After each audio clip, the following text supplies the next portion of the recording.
भगवान श्री कृष्ण के पृथ्वी से प्रस्थान की कथा। महाभारत युद्ध समाप्त हो चुका था। धर्म की विजय हुई थी और पांडवों ने हस्तिनापुर पर राज किया। श्री कृष्ण, जिन्होंने इस युद्ध में अर्जुन के सारथी बनकर धर्म की रक्षा की थी, द्वारका लौट आए। संसार में शांति तो आ गई थी, पर कृष्ण जानते थे कि समय का चक्र कभी रुकता नहीं। हर अवतार का भी अंत निश्चित होता है। वर्षों बीत गए। यादव वंश, जो कभी वीरता और धर्म का प्रतीक था, धीरे धीरे अहंकार में डूबने लगा। धन, शक्ति और समृद्धि ने उन्हें मदांध बना दिया। कृष्ण के अपने पुत्र और भतीजे भी धीरे धीरे मर्यादा भूलने लगे। एक दिन कुछ युवा यादवों ने महर्षि विश्वामित्र, नारद और दुर्वासा ऋषि से मजाक करने का विचार किया। उन्होंने कृष्ण के पुत्र साम को एक स्त्री का वेश धारण कराया और ऋषियों के पास जाकर हंसते हुए पूछा, हे मुनिवर, बताइए यह स्त्री पुत्र को जन्म देगी या पुत्री को? ऋषियों ने योग दृष्टि से सब देख लिया। वे क्रोधित हो उठे और बोले, यह युवक एक लोहे का मूसल जन्म देगा और वही तुम्हारे पूरे वंश का विनाश करेगा। ऋषियों के चले जाने के बाद यादव भयभीत हो उठे। वे श्री कृष्ण के पास पहुँचे और सब कुछ बताया। कृष्ण शांत मुस्कुराए और बोले, जो होना है वह होकर रहेगा। भाग्य को कोई टाल नहीं सकता। कुछ समय बाद भविष्यवाणी सच हुई। साम ने लोहे का मूसल जन्म दिया। डर के मारे यादवों ने उसे पीसकर समुद्र में फेंक दिया, लेकिन समुद्र की लहरों ने वह चूर्ण किनारे पर बहा दिया और वहां लोहे के कंटीले सरकंडे उगाए।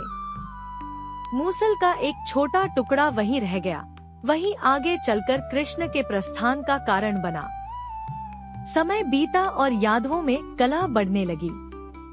गर्व, अहंकार और मद्यपान ने उन्हें अंधा बना दिया। एक दिन वे सब समुद्र तट पर मद्यपान करते हुए झगड़ने लगे। क्रोध में वे उन्हीं लोहे के सरकंडों को तोड़कर एक दूसरे पर वार करने लगे। देखते देखते पूरा यादव वंश नष्ट हो गया। कोई नहीं बचा।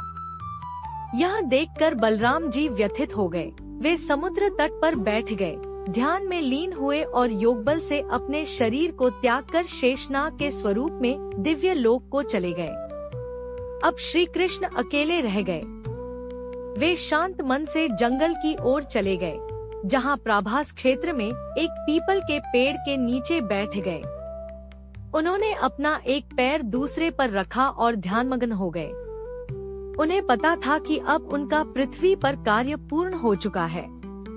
उसी समय जरा नामक एक शिकारी उस वन में शिकार की खोज में भटक रहा था। उसने दूर से कृष्ण के पैर को देखा, जो सूर्य की किरणों में चमक रहा था। उसे भ्रम हुआ कि वह किसी हिरण का कान है। उसने अपना तीर चलाया। तीर की नोक लोहे की थी, उसी मूसल के टुकड़े से बनी हुई। तीर कृष्ण के पैर में लगा। जरा दौड़ता हुआ पास आया और जैसे ही उसने कृष्ण को देखा, वह भयभीत होकर रो पड़ा, हे प्रभु, मैंने आपको नहीं पहचाना, मुझे क्षमा करें, यह तो एक भूल थी। कृष्ण ने मुस्कुराते हुए कहा, जरा शोक मत कर। पूर्व जन्म में तुम वानरराज वाली थे और मैं राम था। तब मैंने तुम्हें वृक्ष के पीछे से बाण मारकर मारा था। आज उसी कर्म का फल पूरा हुआ। अब तुम पाप मुक्त होकर स्वर्ग को जाओ। शिकारी ने रोते हुए प्रभु के चरणों में सिर झुका दिया। कृष्ण ने उसे आशीर्वाद दिया और ध्यान में लीन हो गए। धीरे धीरे उनके मुख पर एक दिव्य प्रकाश फैल गया। देवता आकाश से पुष्पवृष्टि करने लगे। समुद्र शांत हो गया और समूची पृथ्वी पर एक पवित्र निस्तब्धता छा गई। कृष्ण का दिव्य आत्मा उनके शरीर से निकलकर विष्णु रूप में विलीन हो गया, वहीं से जहां से सबकी उत्पत्ति होती है। कुछ समय बाद अर्जुन द्वारका पहुँचे। उन्होंने देखा कि पूरी नगरी समुद्र में डूब रही है। वे व्याकुल हो उठे, पर समझ गए कि यह दिव्य लीला का अंत था। उन्होंने यादव स्त्रियों और बालकों को सुरक्षित स्थान पर ले जाकर धर्मपूर्वक उनका पालन किया। इस प्रकार भगवान श्री कृष्ण का पृथ्वी से प्रस्थान हुआ।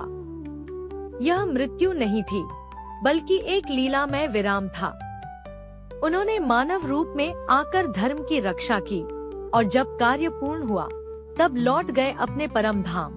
आज भी जब कोई प्रेम और भक्ति से श्री कृष्ण नाम जपता है तो कहा जाता है कि भगवान मुस्कुराते हैं, न द्वारका में न आकाश में, बल्कि हर भक्त के हृदय में।